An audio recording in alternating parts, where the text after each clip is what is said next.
Alright guys, how's it going? Some of you may know me, some of you may not.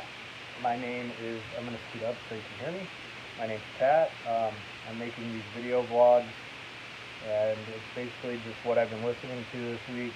It's all going to be vinyl, because that's what I collect. As you can see behind me, there's like 500 more that way. I love vinyl. That's personally, I think it's the best way to listen to music.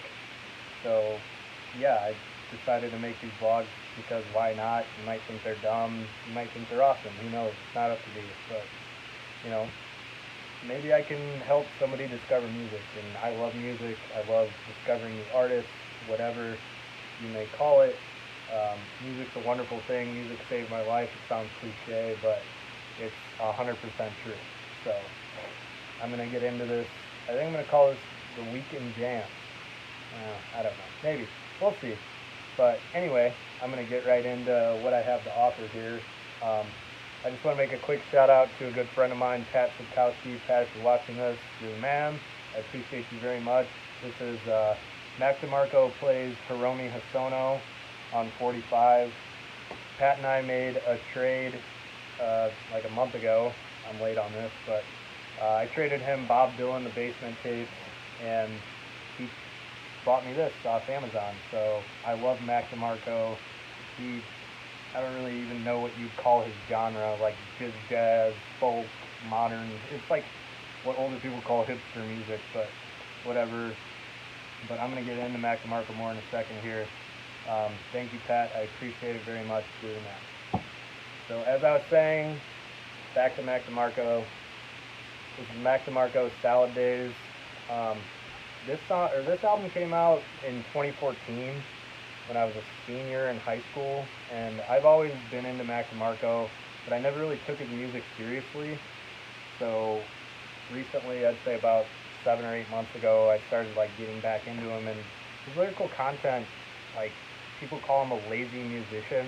His lyrical content he's got deep lyrics. Like he seems like this carefree, charismatic guy on stage, but you can tell he's got a lot going on. And if you listen to all of his albums, whether it's This Old Dog or not so much Mac DeMarco too, but Salad Days, he gets more into the deeper lyrical content. This has Salad Days on it, Chamber of Reflection, Passing Out Pieces, Treat Her Better, Johnny's Odyssey, just a bunch of good songs that this is like, I would call this a summer album. Roll the windows down, jam out. I love Mac DeMarco. If you have not listened to him yet, I highly suggest you do. Okay, so next album I'm going to mention here is Aja by Steely Dan. I might pronounce that wrong because I'm an idiot. But this is a shout out to my dad, Kevin Terry. A lot of you might know him. I love him to death. From a young age, he got me into this type of music, and I never really got away from it. This has Tag, Black Cow, Deacon Blues, Josie. I like to maybe have like 5 or 6 beers and, put a little Steely Dan on and, shake my ass.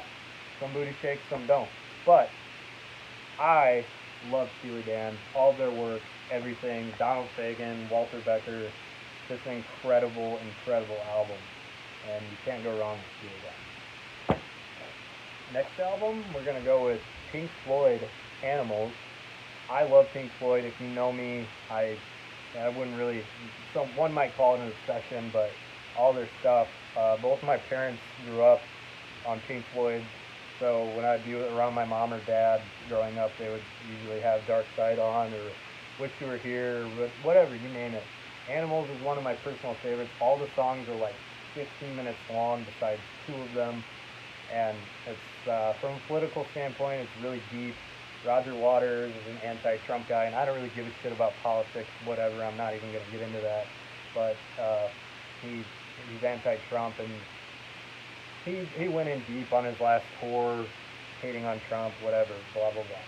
But this is a wonderful album. Pink Floyd's awesome if you've never gotten into Pink Floyd, and this is a good place to start. So, Pink Floyd, Animals. Next album, we'll do Wu-Tang Clan, Enter the 36 Chambers. A lot of you who know me probably think, well, Pat, you don't listen to rap music. No, I do. I just listen to rap music with substance because a lot of modern rap is shit. And that's obviously just my opinion, but it's the same regurgitated lyrical content. And when I say that, it's about money, cars, women, whatever. And people do anything to get famous nowadays.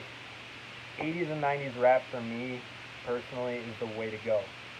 You don't have to take that. You might think, oh, that's bullshit, whatever. But when I seriously mean that, like, you get into Wu-Tang Clan, De La Soul, Tribe Called Quest. I can go on and on. Pac, Biggie, the bigger names, Ice Cube.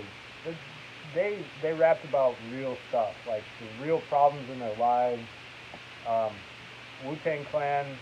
I'm sure all of you have heard Cream, Casuals, Everything Around Me. That's one of the most famous rap songs of all time. But if you're wanting to get into 80s and 90s rap, this is where I would say would be the start. So, Wu-Tang Clan, Aaron 36 Chambers, wonderful album. Okay. This one right here, Van Morrison, Moon Dance. I love Van Morrison from Ireland. Shout out to Irish people. Obviously, my name's Patrick, so that's a big giveaway. But Van Morrison, Moon Dance, another album my dad got me into from a young age. This has Moon Dance, Crazy Love, Into the Mystic, Glad Tidings. Van Morrison is awesome. And if you've never heard of Van Morrison, you've never listened to his music, if you've ever heard of Bob Dylan, very similar genres like the folk, acoustic, just like getting down, jamming, great lyrical content. You cannot go wrong with Van Morrison. Getting into the blues here, I love the blues from the 20s to whatever, you name it, modern guys like Gary Clark Jr., even John Mayer. Those are two of the biggest names right now. But Albert King with Stevie Ray Vaughan. Both guys obviously have passed away over time. And if you've never heard of Albert King, get into Albert King, B.B. King, and Freddie King. The three kings. When it comes to blues music, those are some of the biggest names you can find. And Stevie Ray Vaughan speaks for himself. Stevie Ray Vaughan was an absolute madman. If you ever get on YouTube, go watch Stevie Ray Vaughan play live. It will blow your mind. It's absolutely incredible. But that's pretty straightforward. This is a live recording of these two playing together, and it's magnificent. All right. Oasis. I'm going to get into like a mid-90s alternative, not really grungy, but What's the Story, Morning Glory. Shout out to all my buddies down at Ball State. You know who you are. I was down there 3 weekends ago or so, and we all went to Village Green Records. I was with, I think it was with Faulkner, Tom Jankowski, and Evan Pierce, and we were all getting together, and I've been looking for this album on vinyl for forever. And Village Green Records in Muncie, if you've never been there, incredible prices. This is a double LP. Oasis is awesome. Everybody's always heard the song Wonderwall, which every time I hear it, I want to rip my fucking ears off, but that's neither here nor there. Don't Look Back in Anger, Hey Now, Bonehead's Bank Holiday, Morning Glory, Champagne Supernova. This is like, for me, the Bible of early alternative music. What, like, guys like Mac DeMarco or Tame Impala, whatever, you name it, modern alternative hipster music. For me, this is the Bible. Like, I love this album so much, and to find it on vinyl was awesome. I think I only paid like $17 for it, which some of you might be like, oh, it's a lot of money, but for a double LP gatefold, it was awesome.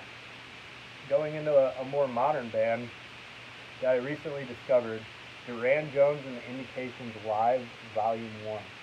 Now, these guys right here, if you're into soul music, Otis Redding, James Brown, all those guys going back way back. These guys are incredible. They're a modern soul band. Duran Jones is the lead guy, and their drummer, I forgot his name, it's like Alex something, I think.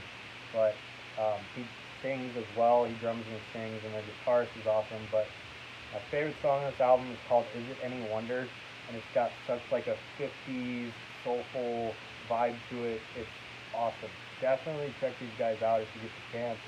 Duran Jones and the Indications. And they're from, a lot of them, as far as I know, went to Indiana University. So shout out to all my friends that have went there or still are attending. A couple of these guys are Hoosiers. So that's pretty cool. And, I don't need a blabber, but it's on Blue Vinyl. Okay, this is the last one I'll do. Talking Heads, Stop Making Sense. This is, if you've never heard of Talking Heads, it's like early 80s, funky, I don't even know what you call them, but everybody, I'm sure, has heard the song Psycho Killer before. This was recorded in '83. This is a live album, and there's a movie that goes along with it. It's called Stop Making Sense, just like the album. And it's on Amazon Prime Video. If you ever get the chance, the concert's awesome. David Byrne in his big giant '80s suits. I love Talking Heads. I will jam to Talking Heads at any time, any place. Psycho Killer, everybody's heard the song Burning Down the House, whether you know the name of it or not. Once in a Lifetime, Take Me to the River, just a collection of wonderful, wonderful, wonderful songs. And if you like dancing, you like shaking your ass, I will get a couple beers in me, I will get going to Talking Heads.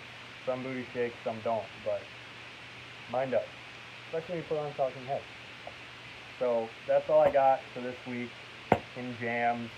I appreciate you guys checking out this video. I'm going to try to do this once a week. So again, thank you for watching. Maybe you can discover something musically. I don't know. Maybe you think it sucks, whatever. But I'm just trying, with all this music I have in my room, and people all are consistently asking me, what are you jamming to now? I'm trying to improve people's musical horizons, whether it's